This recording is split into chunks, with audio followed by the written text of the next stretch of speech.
Okay, let's make a start. Firstly, I'd like to acknowledge the Whadjuk people of the Noongar Nation, the traditional owners of the land on which we meet, and pay my respects to elders past, present and emerging, and extend that respect to all First Nations people. Obviously, we know why we're here, so I won't go through the detail. What to say about Adam as coach of the footy club? I first met Adam in 2014 as a energetic, passionate coach coming across to take the club for the first time. I was an old retired player slash wannabe coach and joined Simo's panel in his first year, and I found this high energy guy with a passion for teaching and a real strategic lens for the game, and that hasn't changed over his time. Within 2 years, the side have made a grand final. Within 5 years, we've won a grand final, and he sits here today as one of only 3 men that have coached our team, our club, to have a premiership success. The West Coast Web was designed and came up through a need, and he dealt with needs as were required as the game came up. In 2018, when we lost Natanui, Shepherd and Gaff, the side adapted around that to still go on and achieve what they did in the grand final. 11 years, 242 games as a coach, 2 grand finals, 1 flag, a significant impact and contribution to the club, which is important we recognise.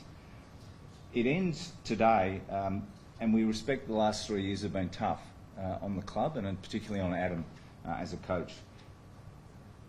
But the discussions I've had with Adam and I had with the board around this, it was time.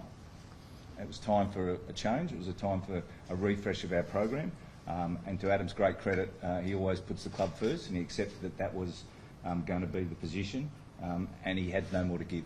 And so we reached this in a mutual space towards what will it look like for Adam and the club, understanding the situation we've been in.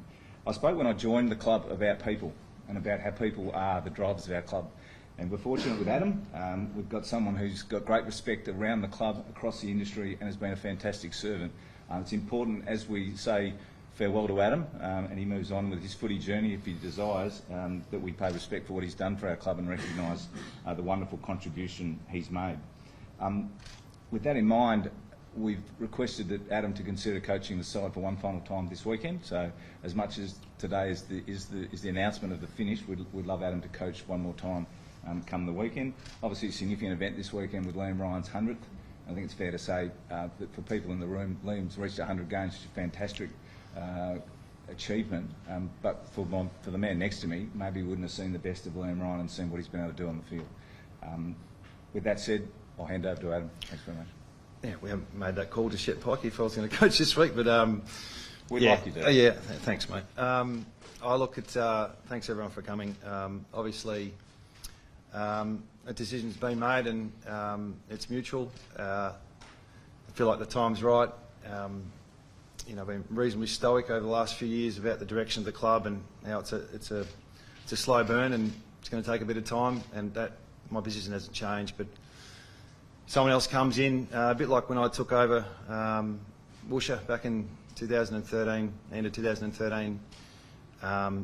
Someone comes in with energy and gets to grow with the group. I think it's the right call. So that's why we're here together today, and it's been a massive part of me and my family's life, this football club. We fell in love with the place straight away, with the people in particular, and started with Alan and Russell, and obviously Paul as chairman, Trevor Nisbet and Don as CEOs, and obviously Craig Vozzo and Gavin Bell as GMs of football. So I've had tremendous leaders around me, and then of course the players and what they've given from the very beginning. I just felt like everyone had my back from the first day, and I really didn't know what I was doing as a 38-year-old, and just felt so much support from the day I got here. So it was a fantastic journey, one on which I'm very proud of, and the people I've worked with, the coaches, some tremendous assistant coaches over my time, and I just wanted to thank the guys who are currently coaching our group at the moment. It's really difficult the last 3 years, and the resilience you've shown and the commitment to trying to get us better I just can't thank you enough. So thank you to those guys. My family, I better thank them. Feels like I'm retiring all over again. But yeah, we've got to check the Disney Plus. Might get the flick, kids. The money's going to dry up a little bit. Take my Visa card off your phones. But yeah, look, we come over here not knowing anyone, and we've got so many great friendships out of this football club. We don't really know too many people outside of this club, and yeah, we've got some lifelong friends. So we really thank you for that. The future for me, I don't know what's going to happen. Still got passion for the game. Probably need a break, to be honest. The sense of a little bit of relief as well as sadness is probably what I feel at the moment. And optimism for our playing group. You know, I still think there's some real growth for this group we've got coming through. It's going to take a bit of time, but I've got a lot of confidence. Whoever takes over next is going to drive your standards and keep pushing you to get the best out of yourselves. And you know, good luck for the future. I'll be sitting in the stands watching. Outside of that, I think that's it for me. So, any questions or comments? Or Can I also just add a few comments expressing my appreciation to Adam for his efforts over the last 11 years. He's been an extraordinary coach, and he has always performed with the utmost professionalism and grace under pressure. He's been a great leader, and we wish him all the best. Thanks, mate. Cheers. Adam, that you mentioned, was that an immediate feeling when the decision was made? Well, I think going through last year was difficult. Just took a bit of time, and fully respected the club final position. So when it sort of started to happen again a bit this year, I spoke to Don, and it was worked out pretty quick, just about what the long-term direction is. So it sort of felt like the time's right. So you know, maybe he's going to apply for the job. I don't know, Pyke, you might be up for CEO and coach, but yeah, I think the time's right. So the relief bit's probably a bit around the family as much as me. Adam, will you coach this weekend then, given the opportunity? I don't know. I just need to get through today. Yeah, it's as much as you sort of prepared a little bit, and yeah, I'm not quite sure. We'll just work through it today, and we'll work through that. What are you most proud of over your time as coach? You know, just seeing the players grow into men. You know, when I first started it, the guys that have been around for the 11 years, I've seen them come in as teenagers, and now they're married with children, and really good values. That's probably the biggest thing I've cherished, I suppose, is the relationships and the growth in the young players, and some of our staff as well. What they've managed to achieve personally over the years is probably the biggest reflection piece. Adam and Don, how and when did this decision take place? Sorry? How and when did this decision take place? Oh, last night. Yeah, it was probably a conversation about, you know, am I part of the long-term plans, and you know, and then we went from there, and it coincided with the board meeting today. So there's no conspiracy theory. There's no. This is not a. I sometimes people think there's these big secret meetings, and that's it. We're pretty open. We're pretty honest, and yeah, there's not much deception that you perhaps think there is. No, I'm not suggesting that. I'm just saying you were on the news last night talking of the person who was expecting to coach the team this weekend, and now we're here today. Yeah. Well, what do you want me to say in press conference last night? I mean, but yeah, we spoke a bit last night after that. I did that at 2:30. So 4 o'clock it looked a bit different. Has there been a change in you over the last couple of weeks? Like, you've always talked about it being a long-term thing, but you being up for it, and then after the game on the weekend you talked about your football mortality and being prepared to accept your football mortality. Yeah. Did you start to come to terms with the notion that this was going to be a long build and you might be the person to recover? Look, I come to terms with where we were at a few years ago. I remember speaking to Niz about, this is going to take a bit of time, are you up for it? And I said yes, and then that hasn't changed, but clearly, you know, conversations and performances and all the type of things about the longer term look. So when we have a proper conversation with Don about how it all looks, and we come to a mutual decision. So it wasn't it wasn't that complicated in the end. First of all, I hope you do coach this weekend because it'll be something very special. Second of all, what was it like talking to the players once the news came out? Yeah, look, I don't know how shocked everyone is, to be honest. You know, there's been a fair bit of tension in the last couple of years, in particular the last few weeks. So, look, I'm sure everyone will be feeling different. You know, there's 8 or 9 premiership players. There's guys who've just been drafted. There's guys who probably say thank God. Yeah, I think there's a mixed emotions, and yeah, we'll move on pretty quick. You know, this will come and go. But yeah. We just heard fans cheer as you walked across there. Do you have a message for them? Yeah, I get asked that a bit. What's your message to? But every time I talk, it's to them. I think last year was really special. The last 4 or 5 weeks when I think they got behind the players and you know, we responded, which you don't want to have to rely on that, but I think this year we've really responded to the crowds at home as well. It feels like, you know, they're really part of us, and we want to take them on our journey. You know, we want to progress, we want to get better, and we want to bring them along for the ride. Even today, you know, there's 1,000 people out there today. It's just remarkable what our supporters do for us as a group, and they've been very loyal. So I appreciate that as a coach, and our players appreciate it more than anyone. How important they are to our journey. Paul, it was only in August that the board unanimously backed Adam. What's changed between then and now? You mean August last year? Yes. Yeah. I think last year we were facing a completely different set of circumstances to what we've been facing in the last few weeks or in this season. We'd had 2 seasons in 22 and 23 which had been severely impacted by COVID and injury. We'd made a lot of changes to the football department.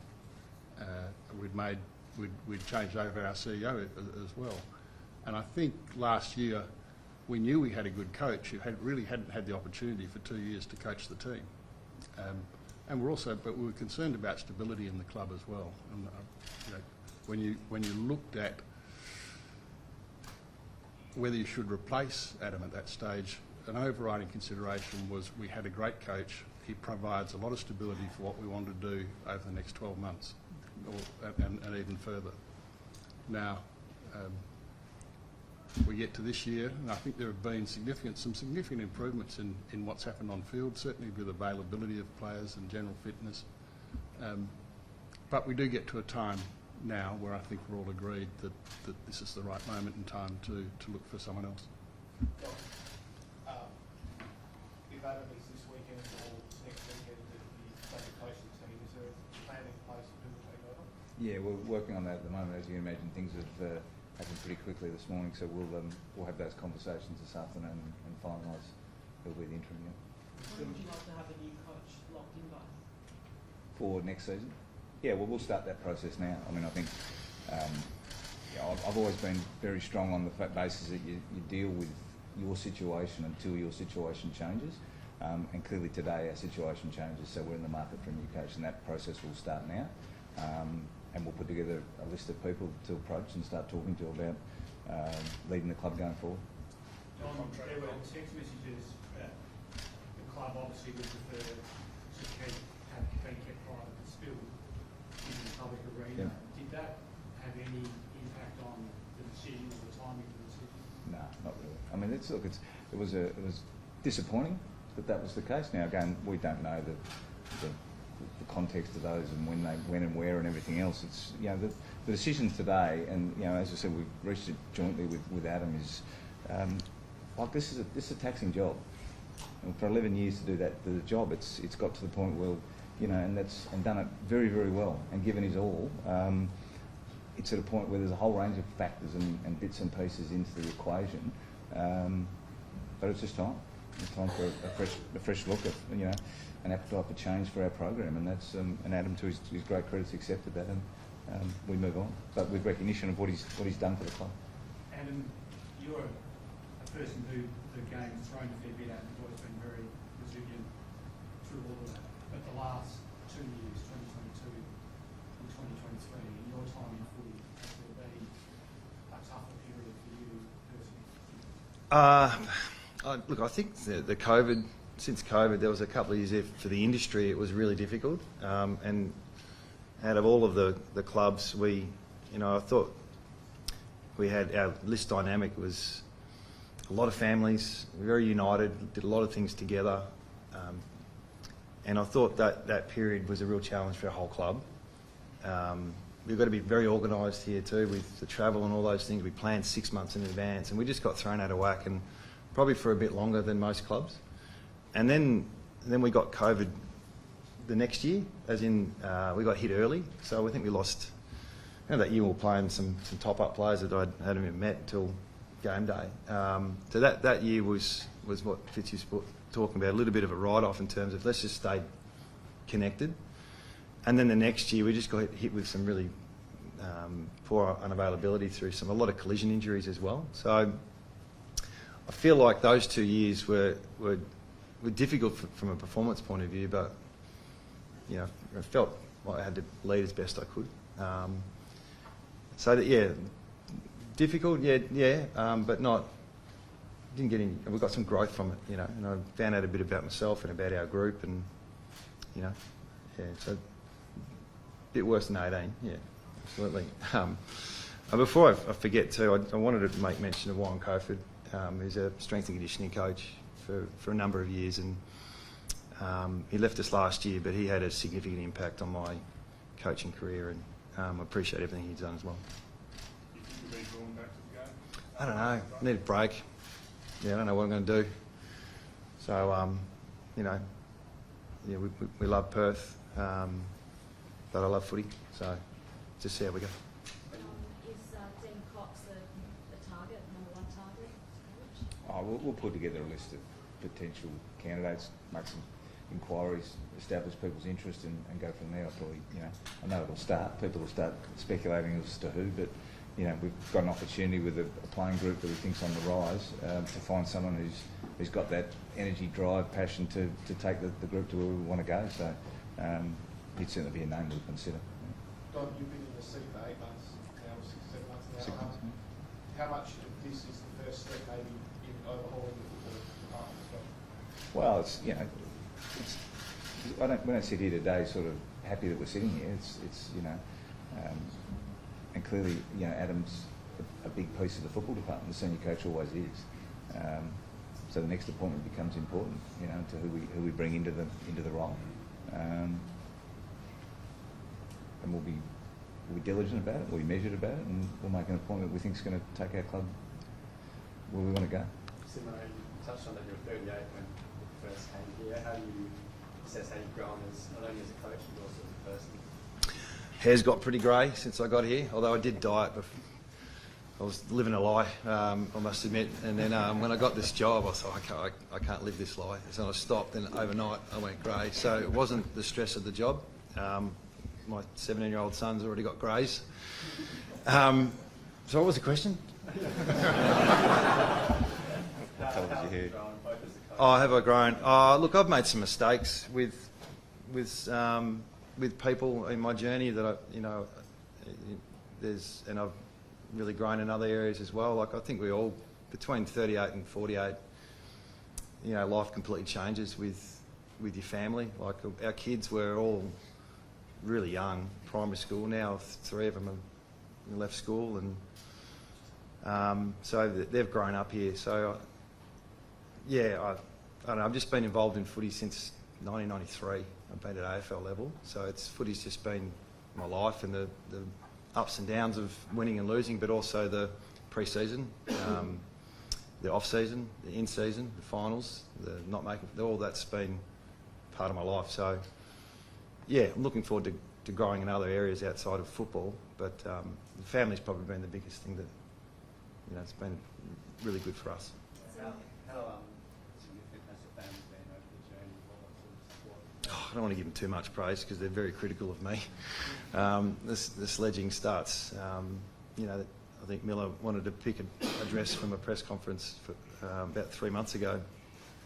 She was, I won't go into that stuff. Sorry, but look, they've been great. We're tight, but they've got their own lives as well, and they don't live through my football career. Similar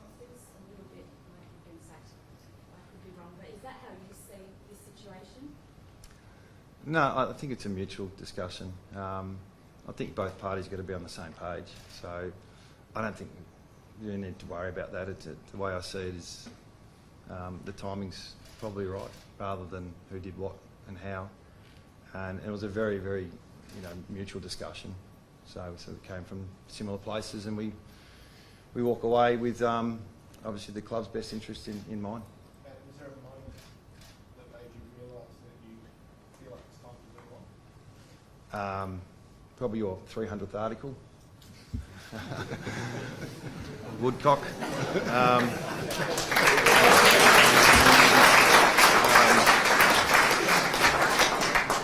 No, not really. It's what and you guys can be cruel sometimes. Really, I mean, you got to keep that in check, because we're human, and we have families. So you want more access to our players. Treat them with a bit more respect would be a good start. But you got to do your job as well, and we get that. It's the industry. So no, there wasn't really a time. It just feels like time now. Don, can I just put something to bed with you, because there's a lot of questions being asked because you're a unique CEO. Is there any chance you would be an interim coach? Or is there any chance you would be No, I won't be doing either of those. That's I great. think I've got more chance, mate. Don't know. Don, you obviously have an agreement in place next year with Adam. Can you Yep. talk at all about how that'll be honoured? Yeah, we'll sort that out. I've had conversations already today with Adam's manager, and we'll sort that out. And again, honour that contract. Adam, you have spoken a lot about your family. I'm just interested, is anyone else you went to for sort of guidance or feedback in reaching this decision, or whether it was largely internal? Largely internal, yeah. I've got some mentors that you deal with. We all have mentors. So no, not really. I didn't really didn't go too deep with other people. Sort of live this life. It's unique. It's a unique life as well. It's hard to talk to people about other than past coaches who have to deal with some of these things. So yeah, not really. Played such a key role in kicking off this rebuild, which is the biggest in the club's history. How do you see it panning out, and what sort of advice would you give to the next person? The next coach, I don't need my advice. I suppose what we saw at the start of the year from our playing group, we really started to click, and we had some great performances early in the year. And whilst we haven't hit those heights in the last few weeks, I think there's some really good signs there with some of our youth coming through and our experienced players who can really drive and set the standards.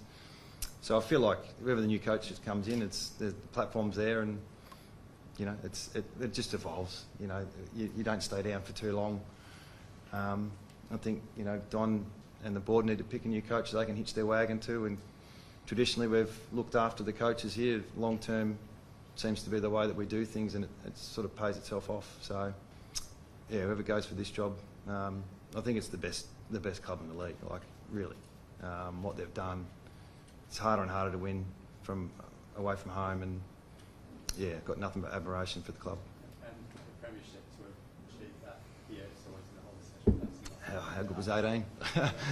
It was a fantastic moment in time for us. I know you don't want to be your identity connected to premierships, but our players, what they went through that year, the journey they were on, to lose a few players, and really feel for Andrew Gaff and Shep and Eric McKenzie and Nick Nat, those guys who were a big part of that year. But yeah, to see the guys win a premiership and our supporters, it was such a good time.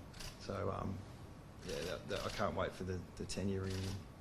Could Daisy Pearce be a good option as well? I certainly haven't ruled her out of it. She's got a bit on her plate at the moment with the AFLW season starting up, but yeah, look, as you said, we'll cast the net as wide as we can to find the best person. And can I ask what you think the player group is capable of over the next 12 to 24 months?